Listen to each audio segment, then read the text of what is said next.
Bonjour, chers élèves. Le site vous propose dans ces vidéos un ensemble de méthodes pour la classe de seconde S. Des méthodes pour résoudre les exercices que vous allez rencontrer en devoir ou en composition. Dans cette vidéo numéro 1, l'exercice va porter sur les thèmes calcul dans R et calcul vectoriel. Alors, voici donc un premier exercice qu'on vous propose. C'est un exercice qui a été donné en devoir dans un lycée. Alors, c'est un exercice sous forme de QCM. On vous donne 4 phrases numérotées 1, 2, 3, 4, ici dans la partie gauche du tableau. Et pour chaque phrase, à côté, on vous donne 3 réponses. Donc, vous connaissez bien le principe de cet exercice. Donc, et à vous de choisir la bonne réponse ou la meilleure réponse à chacune de ces phrases. Alors ici, nous vous conseillons vraiment de faire la pause de cette vidéo et d'essayer de traiter par vous-même ces phrases-là avant de continuer.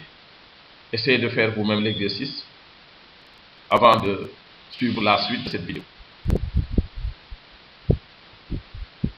Présentons aussi les questions numéro 5, 6, 7 et 8. Alors dans la question 5, il y avait une petite erreur ici.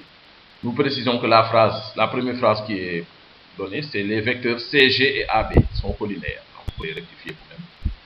Et donc là aussi, nous vous conseillons de faire la pause avant de regarder la suite et de traiter les questions qui sont là.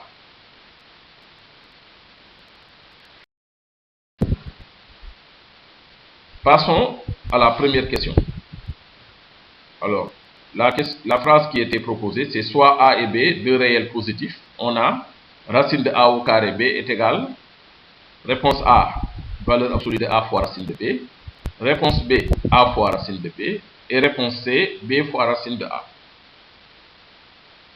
Alors, pour répondre à cette question, il faut d'abord considérer l'expression racine de A au carré fois B.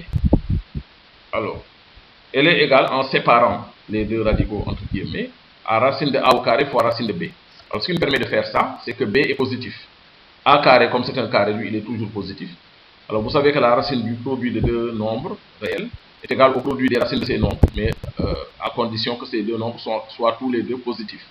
Ici, c'est bien le cas, puisque par hypothèse, B est positif, A carré aussi est positif. Bon, maintenant, il se trouve que pour tout réel A, racine de A au carré est égale à valeur absolue de A.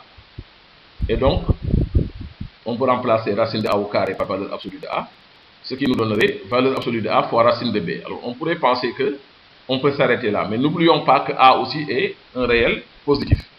Et donc, finalement, la meilleure réponse, c'est A fois racine de B, puisque valeur absolue de A est égale à A. Et donc, la bonne réponse était petit b.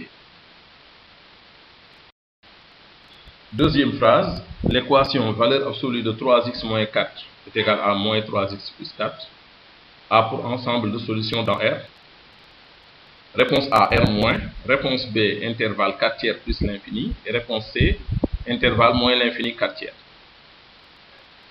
Il fallait voir que cette équation signifie que tout simplement ce qui est à l'intérieur de la valeur absolue est un nombre négatif, parce que le membre de droite est l'opposé de 3x moins 4. Donc un nombre est égal, la valeur absolue d'un nombre est égale à l'opposé de ce nombre lorsque ce nombre est négatif. Donc ici l'équation était équivalente à 3x moins 4 inférieur ou égal à 0.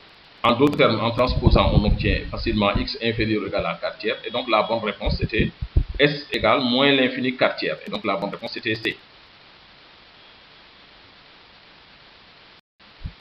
Phrase numéro 3. Soit ABC un triangle, I le milieu du côté BC, alors le vecteur AI est égal à A. Alors on vous propose comme réponse A, 1 demi de la somme vecteur AB plus vecteur AC. Réponse B, 2AI égale 2BI. Et réponse C, AI égale IB. AI plus IB égale vecteur nul. Alors, il était facile de voir que les réponses B et C n'étaient pas correctes. Parce que si 2AI égale 2BI, on aurait AI égale BI et donc A égale B, ce qui évidemment n'est pas vrai dans un triangle. Alors, de la même manière, la réponse C n'est évidemment pas vraie parce que AI plus IB est toujours égal d'après la relation de Charles à AB. Et donc, on aurait AB égale vecteur nul ou A égale B, ce qui n'est également pas vrai. Et on peut donc penser que la bonne réponse, c'est 1 demi de AB plus AC. Alors, essayons de le vérifier. Nous avons AI égale AB plus BI d'après la relation de Charles. Et BI lui-même est égal à 1 demi de BC. BC lui-même est égal à BA plus AC. Vous pouvez vous aider de cette figure pour voir cela. I étant le milieu de BC, donc BI est égal à 1 demi de BC, et donc dans BC, on a intercalé A par la relation de Charles. Alors en développant ce calcul, on aura 1 demi de AB plus 1 demi de BA, mais 1 demi de BA c'est moins 1 demi de AB, ce qui fait finalement 1 demi de AB plus 1 demi de AC. Et donc on peut mettre 1 demi en facteur, et cela donne bien 1 demi de AB plus AC. Finalement, la bonne réponse, c'était donc la réponse A.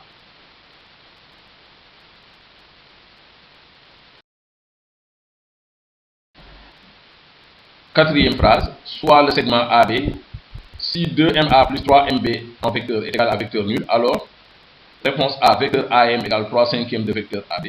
Réponse B, vecteur AM égale moins 3 cinquièmes de vecteur AB. Et réponse C, vecteur MA égale 3 cinquièmes de vecteur AB.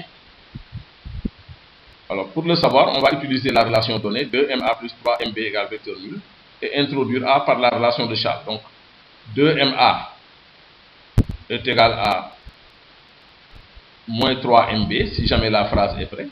Et dans moins 3MB, on va insérer A, donc moins 3 facteurs de MA plus AB. Alors, moins 3MA, si on le transpose dans le membre de gauche, ça va donner 3MA. 3MA plus 2MA, cela donne 5MA. Et donc, on aurait 5MA égale moins 3AB, où MA égale moins 3 cinquièmes de AB. Et maintenant, en multipliant les deux membres par moins 1, on obtient AM égale 3 cinquièmes de AB. Donc, la bonne réponse ici, c'est A. Cinquième phrase, si ABC est un triangle et on considère 3 points E, F et G définis par les relations vectorielles, vecteur AE égale 1 tiers de vecteur AB, vecteur AF égale moins AC et vecteur CG égale 3 demi de CE. Alors, réponse A, les vecteurs CG et AB sont collinaires. Réponse B, les points B, F et G sont alignés. Et réponse C, les droites AB et EF sont parallèles. Alors, ici, il fallait faire quand même une figure pour y voir plus clair. Donc, vous avez ici le triangle ABC. Nous avons placé le point E tel que AE égale 1 tiers de AB. Bon, ça se fait par la méthode comme vous connaissez depuis la troisième avec Thalès. Alors, AF égale moins AC signifie que F et C sont symétriques par rapport à A. Donc, on a placé le point F ici. Et enfin,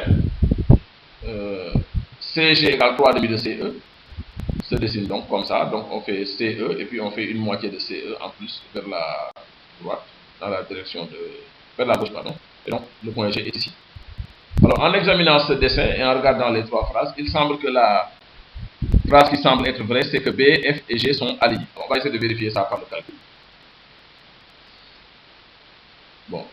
BF est égal d'abord à BA plus AF. Ça, c'est la relation de Charles. Pourquoi on a utilisé ces vecteurs? Parce qu'on peut tout exprimer en fonction de AB et AC. Or, AF, on l'a en fonction de AC. On sait que AF, c'est moins AC. Alors, passons maintenant à BG. BG, lui aussi, on peut le décomposer par la relation de Charles en BA plus AC plus CG.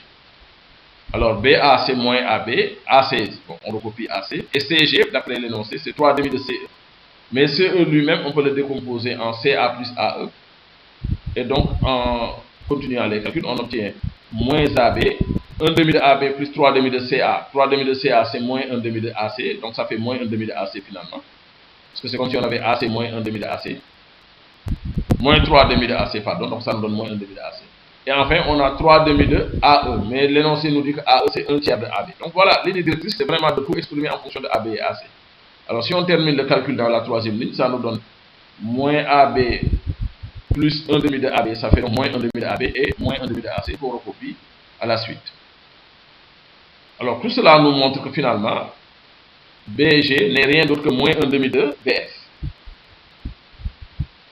Donc, BG égale moins 1 demi de BF.